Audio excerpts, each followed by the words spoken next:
Thank you so much, Mr. Muhammad Ali, for this very generous introduction that you have given. And I also want to recognize the efforts that are being made by Mr. Khalid Rahman, the Director General of the IPS.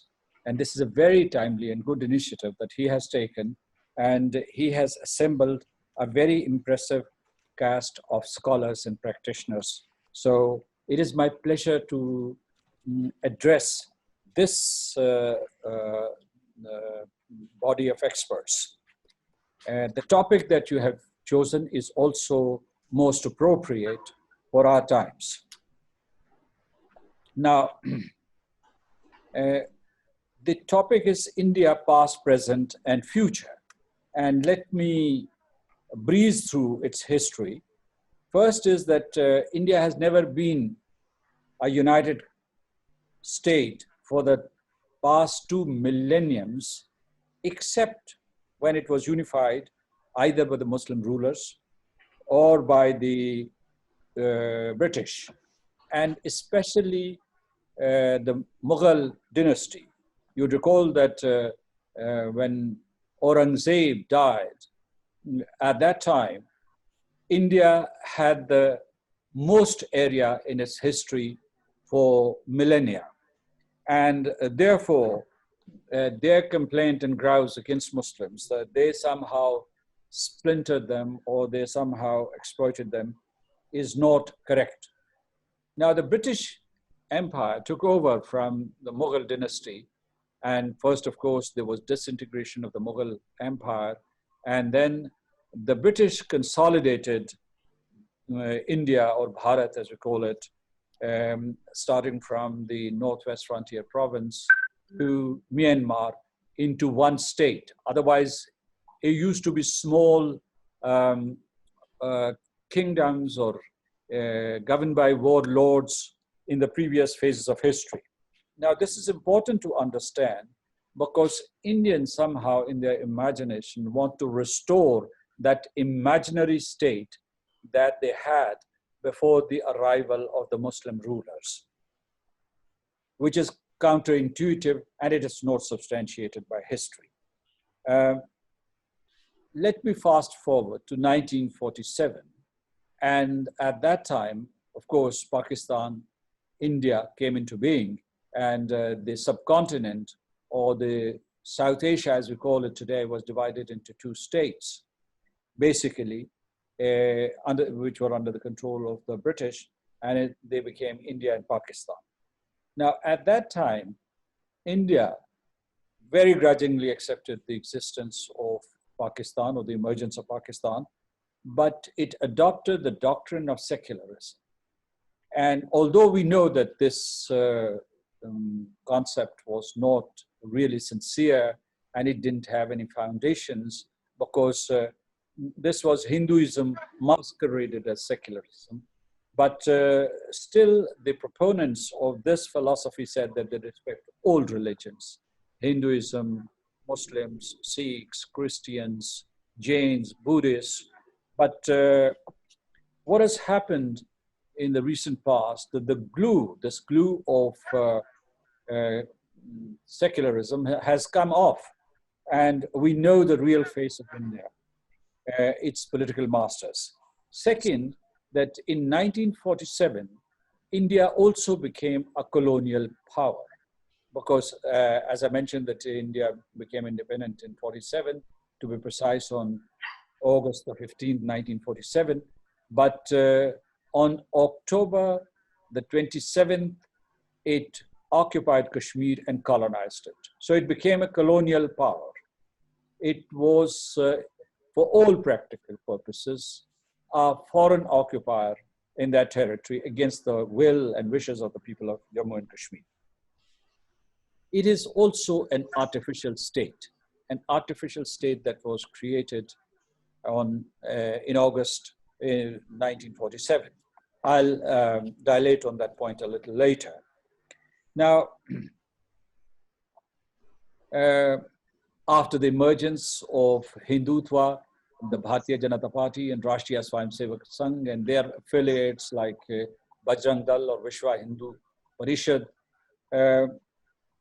they have declared in their public statements, whether they are these extremist organizations or whether they are cabinet ministers or their leaders, they're saying that they would wipe the Muslims off the face of India.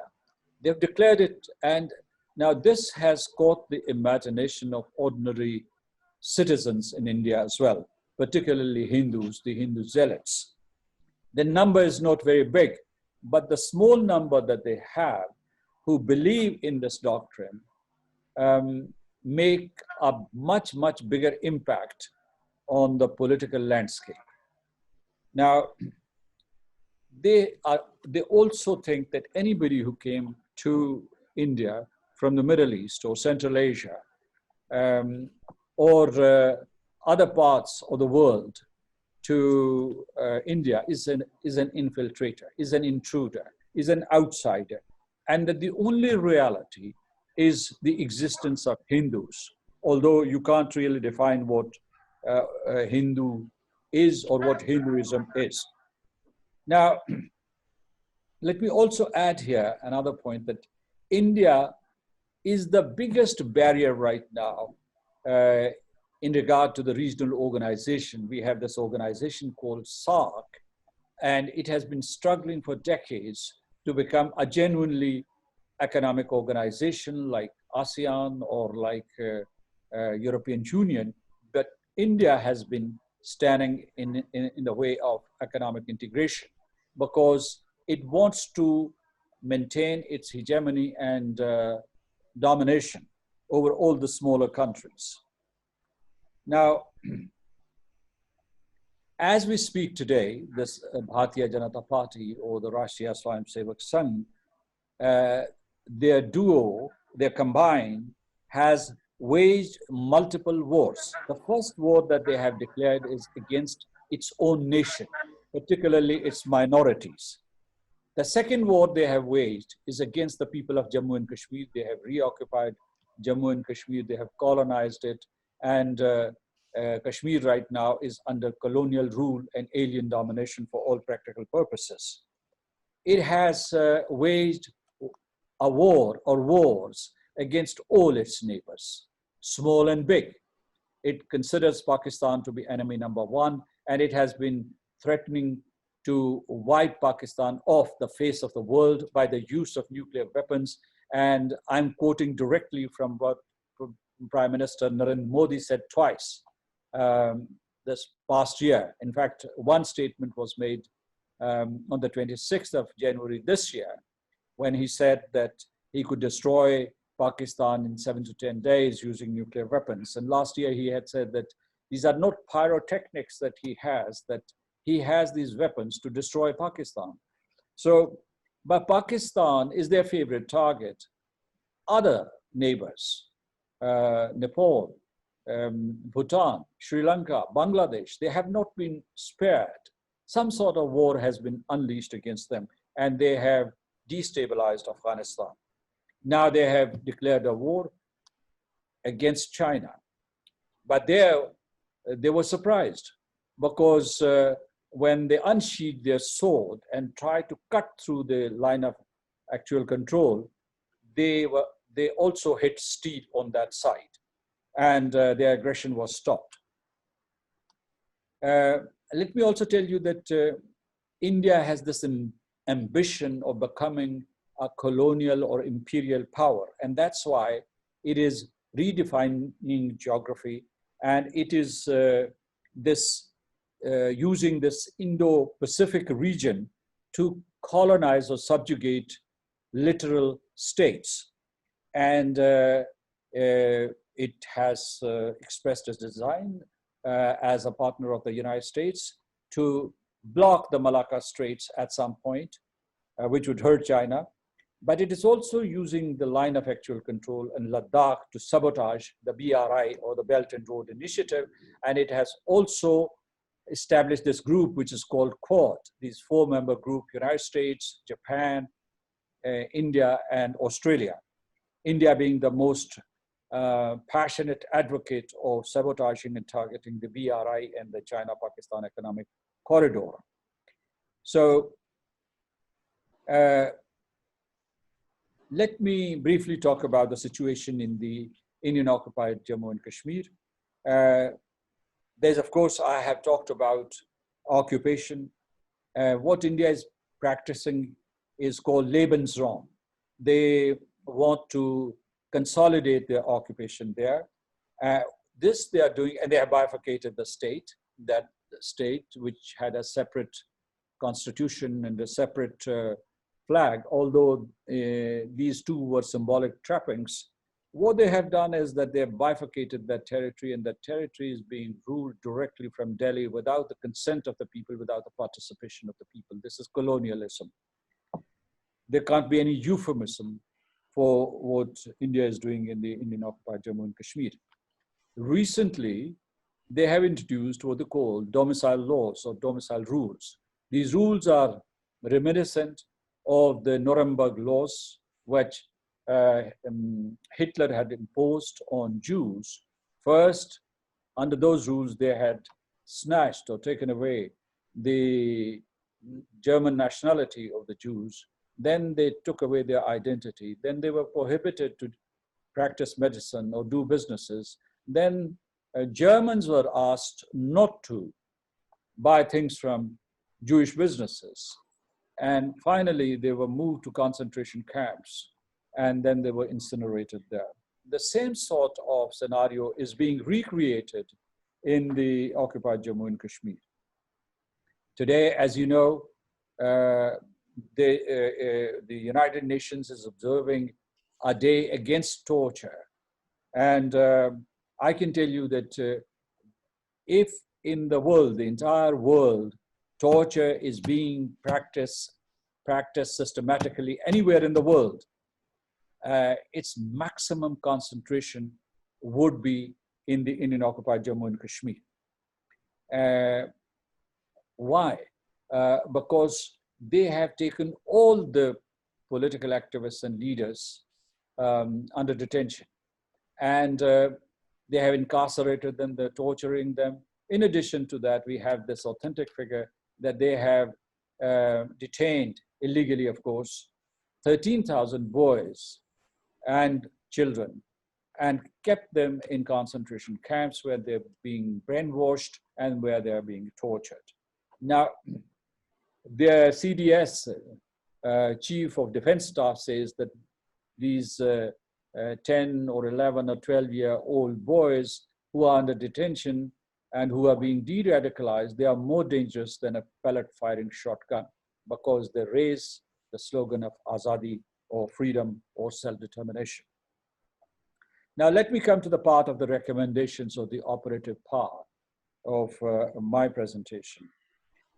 There are three organizations which are very important to the Kashmiris, to the Palestinians, and to the Muslims. I'm listing these three. There are others too.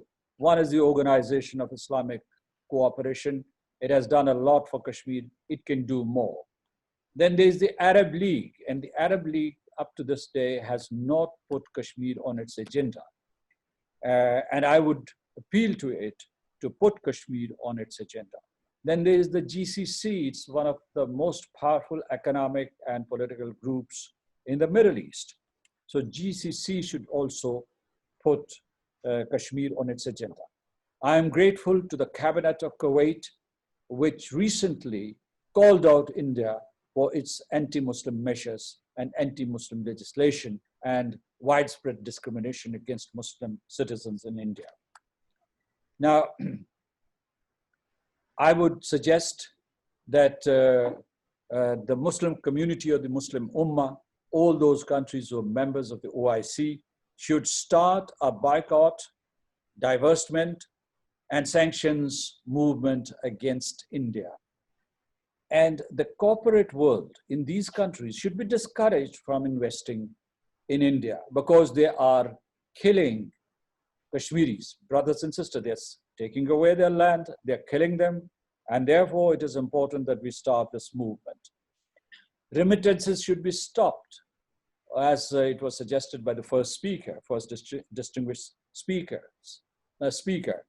Another concrete proposal that I want to make is that many Muslim countries are importing non-halal meat and non-halal products from India. We should add a caveat or a qualification to the trade agreements that if we are buying stuff from India, it should be halal, particularly meat, halal meat. And I have also suggested that a Kashmir humanitarian fund should be created with the help of the Islamic Development Bank and Islamic Solidarity Fund, which are both based in Jeddah.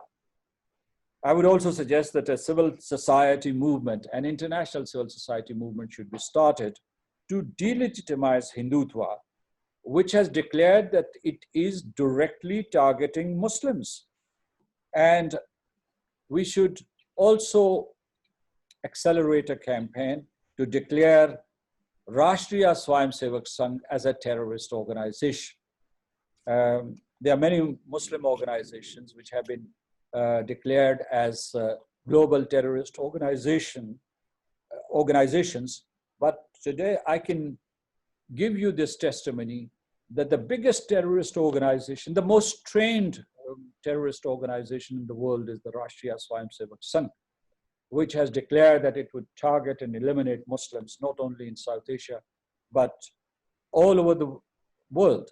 They have said, I mean, I don't know whether you've seen that, these zealots are saying that even in the Middle East, I mean, the birthplace of Islam, there was a pre-Vedic civilization, and that Islam is just an artificial religion, that their religion is the original religion, and the civilization in the Middle East is also Vedic civilization. Such is their drive and mendacity and passion for what they call irredentism and expansionism.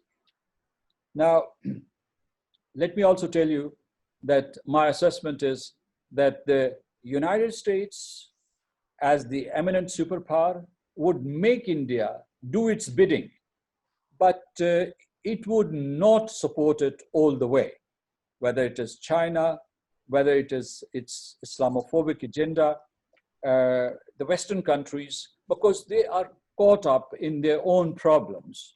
So India tried to scare you by saying that United States and European countries are on your side, and therefore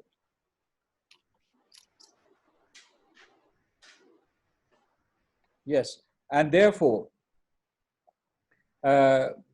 you should capitulate. But I want to say no. My reading is that the United States will not help or support India all the way. There are a few points that I want to rush through, and one is that Muslims as an ummah, as a community, global community, should work for economic power and political power. They should not do so alone, they should do so collectively and prepare for a Muslim renaissance. Because what is happening that we have huge intellectual deficits. That's why India's false narratives carry water, or they get credibility and credence, and our true stories are dumped by the international media and communication channels. So we should start this intellectual movement in the heartlands of the Muslim Ummah, which is the Middle East, South Asia, Southeast Asia, now also in North America. There's diaspora community in Europe. Without ideological muscle, let me warn everybody that we will collapse. And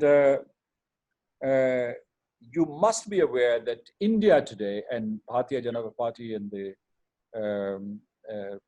Rashtriya Swayamsevak Sangh, are rewriting history of Islam and Muslims through books, through the products of think tanks, through social media, and through movies.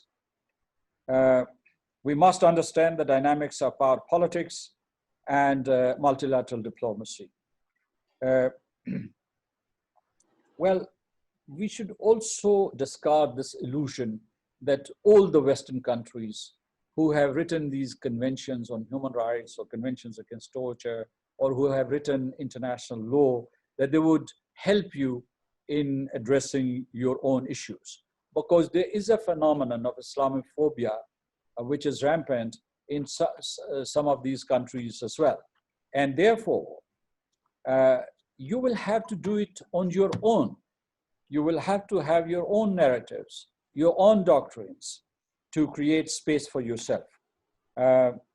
We have to make a transition from understanding to action, and we have to create a community of Muslims which is self-reliant and which follows the path crafted for us by Prophet Muhammad, peace be upon him, and Allah Almighty.